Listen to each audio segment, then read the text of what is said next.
Merci, bonjour à toutes et à tous. Avec un titre rallonge, vous avez vu, c'est magnifique. Mais bon, voilà, je tiens à excuser Monsieur Tahar Belmounès, le directeur général de la CAF de Paris, ainsi qu'Axel Patry, la directrice de l'action sociale, qui bien évidemment aurait aimé être à mes côtés pour vous accueillir.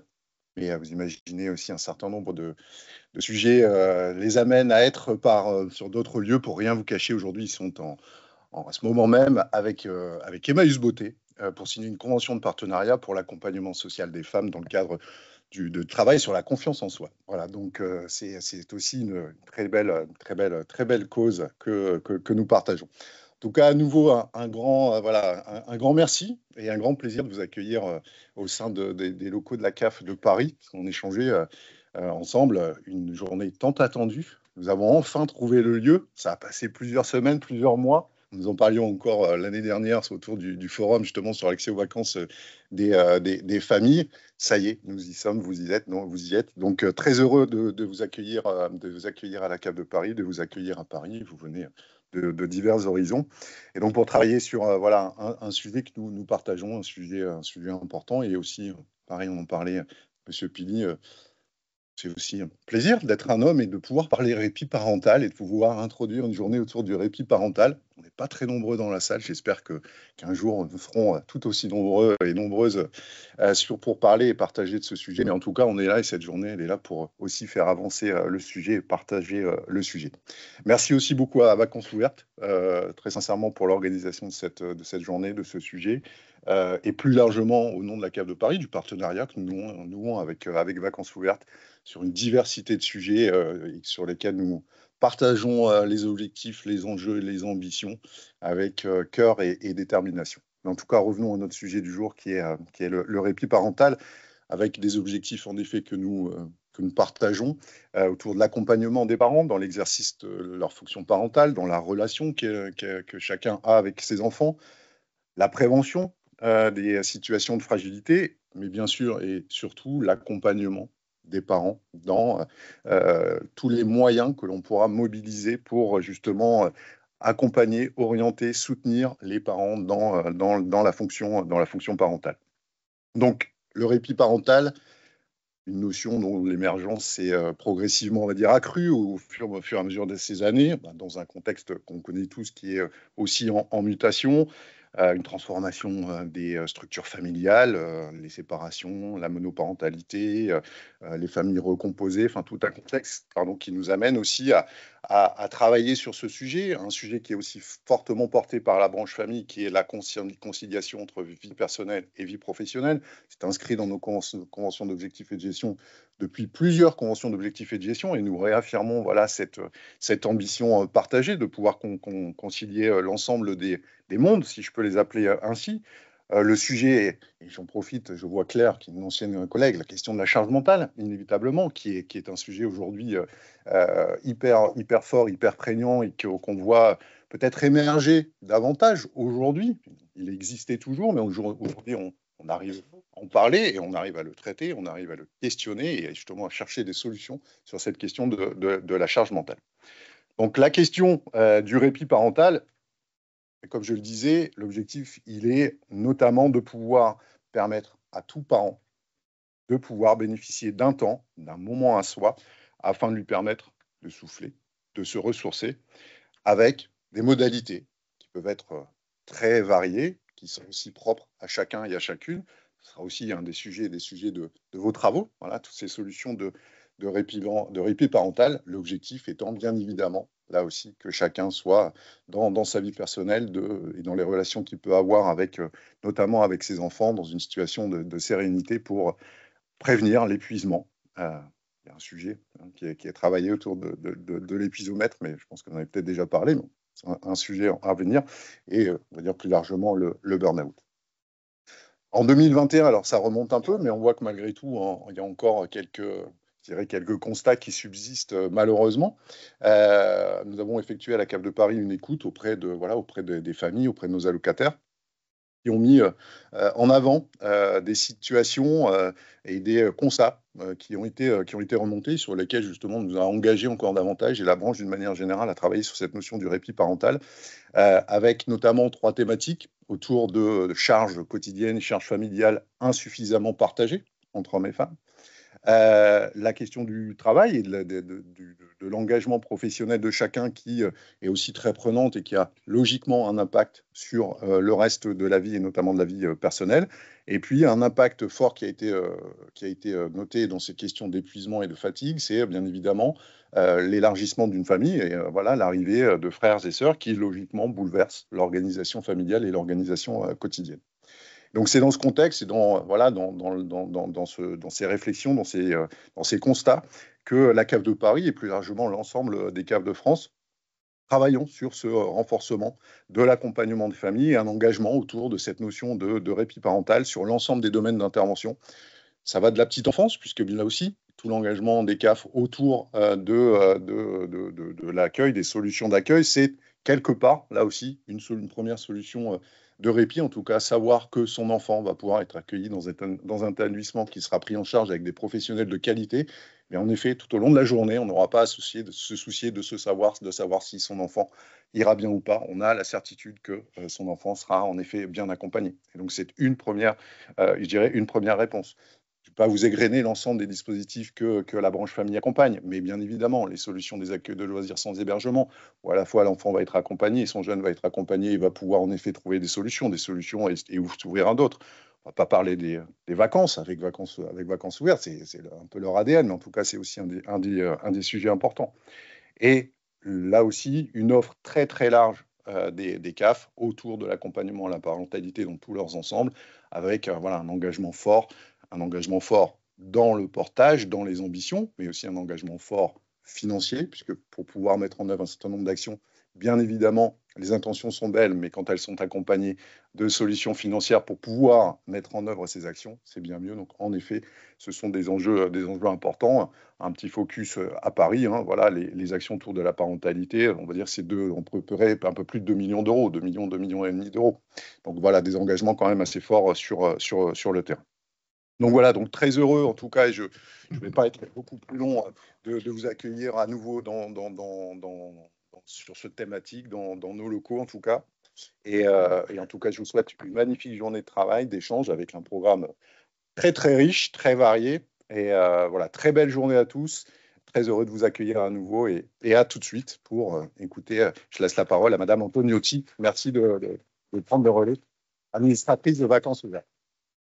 Bonjour à tous. Alors avec toute l'équipe de Vacances Ouvertes, salariés et administrateurs, nous sommes vraiment très heureux de vous accueillir, et très fiers aussi en tant qu'administratrice, très fiers et très heureux de vous accueillir pour ces premières rencontres du répit parental. Je voudrais en tout premier excuser notre président, Monsieur Patrick Caner, qui est retenu par d'autres obligations, mais voilà, qui nous a assuré de tout son soutien. Je crois que sincèrement, il aurait bien aimé être avec nous aujourd'hui. Je veux vous remercier aussi, Monsieur Bailly. Je ne reciterai pas votre titre, mais pour votre accueil dans vos locaux. Je voudrais aussi remercier la Caisse nationale des allocations familiales pour son soutien à la démarche engagée par VO autour du répit, et puis saluer les membres de ces 2 équipes qui sont présents avec nous. Voilà, donc bienvenue à tous. Alors, depuis 2017, Vacances Ouvertes a décidé de faire un petit pas de côté par rapport au sujet principal de son action, le droit aux vacances pour tous, et le projet Vacances comme outil d'inclusion sociale, pour investir également celui du répit parental. Alors, 2 sujets qui ne recouvrent pas la même réalité, qui ne répondent pas aux mêmes besoins, et pourtant qui sont complémentaires et même fortement imbriqués.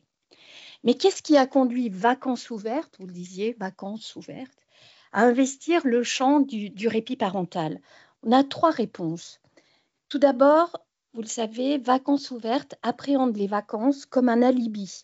Le projet Vacances donne une possibilité d'aborder de nombreux sujets du quotidien, de la mobilité en passant par l'épargne, l'autonomie, l'éducation, etc., et les questions de parentalité, et notamment celui du besoin d'un temps de répit.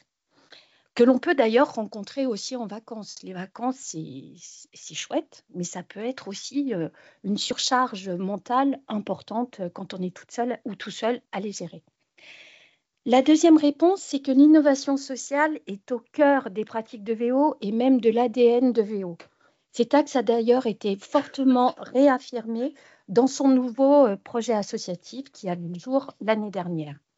Troisième réponse, le lien de proximité durable qu'elle a construit avec ses partenaires, les travailleurs sociaux, les porteurs de projets vacances et la qualité du réseau qui a ainsi été constitué. Vacances ouvertes travaille chaque année avec 450 structures, CCAS, centres sociaux, MJC, etc. Et les temps d'accompagnement, tout comme la communauté de pratique initiée et animée par l'équipe, sont autant d'occasions d'identifier des questions émergentes. Et ça a été le cas pour le répit parental. Ce sont les retours des professionnels de terrain, vos retours, puisque vous êtes nombreux à être présents ce matin, qui nous alertent sur la place croissante de l'épuisement parental au sein des familles accompagnées. Alors, vous l'avez dit, Monsieur Bailly, l'évolution des structures familiales ces dernières décennies, l'évolution de la société de manière générale et ses nombreuses injonctions, parfois contradictoires, il faut bien l'avouer, ont bigrement compliqué le métier de parent. De ces contraintes peut émerger un état d'épuisement tant physique qu'émotionnel. C'est le sujet d'aujourd'hui. Je voudrais vous citer quelques chiffres selon la chercheuse Isabelle Roskam qui a évalué la prévalence de l'épuisement parental dans 42 pays. Je pense que vous les connaissez, mais c'est important de se les rappeler. 5% des parents sont touchés dans la population francophone. 8% seraient à risque élevé. En France, cela représente 900 000 parents. Plus de 2 parents sur 5 jugent difficile l'exercice de leur rôle de parent. Un enfant sur 5 vit dans une famille monoparentale, un enfant sur 9 dans une famille recomposée. Ça nous amène à constater 2 évidences. L'épuisement parental peut concerner tous les parents. Personne n'est à l'abri. On peut tous, à un moment ou à un autre, sentir une vraie difficulté. J'ai eu la chance, personnellement, d'élever 3 petits bouts, toute seule en milieu rural. Il y a des fois, l'épuisement parental, c'était quelque chose qui me grattait bien, que je connaissais bien. Deuxième évidence, pouvoir bénéficier de temps de répit est un élément essentiel de soutien à la parentalité. Un temps de répit pour se donner du temps à soi, pour bénéficier d'un temps pour soi, se réparer, se ressourcer, prendre du recul, éviter un trop-plein de charge mentale et puis, comme vous l'avez dit, tout simplement souffler, parce qu'on a tous besoin de ça. Alors, on a tous, à un moment ou à un autre, été confrontés à un trop-plein de fatigue physique ou psychique, parfois les deux, et ressenti le besoin urgent d'un ailleurs sans oser bien souvent le nommer. Inquiétude constante des jeunes parents, est-ce que je fais bien? Culpabilité, injonction sociale, le modèle de parent parfait, vous savez, avec sa litanie de règles, petit 1, petit 2, petit 3. Avec tout ça, prendre du temps pour soi, on n'ose pas.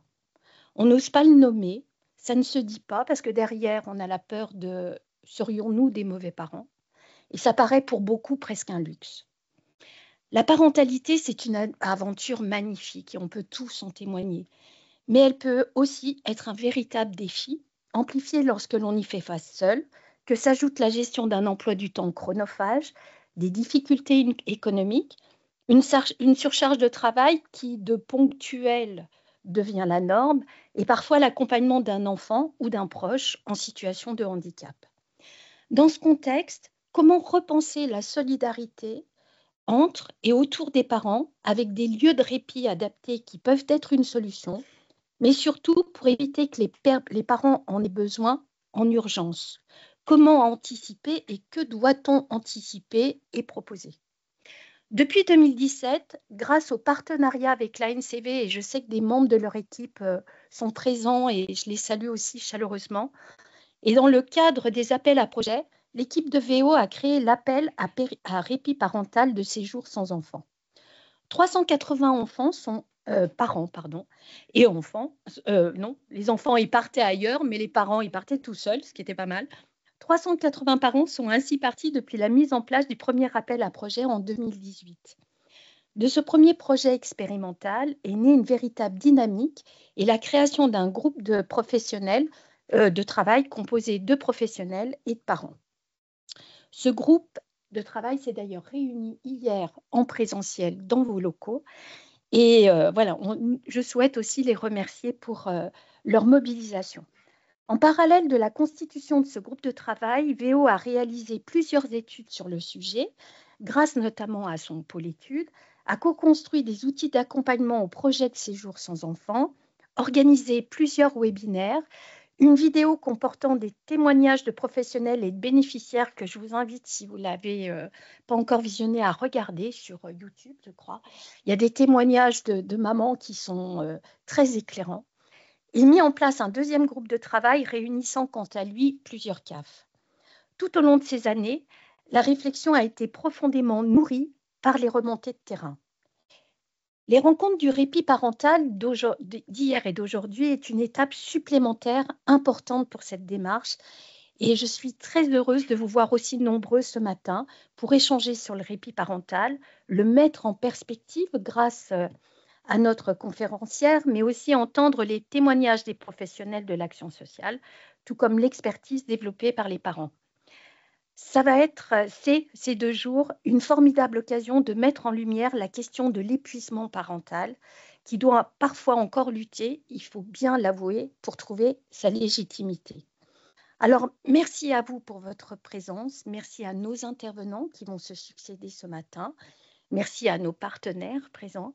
Et puis un grand bravo d'ores et déjà à l'équipe de VO qui s'est fortement mobilisée pour nous proposer cette rencontre. Je vous souhaite à tous une excellente journée.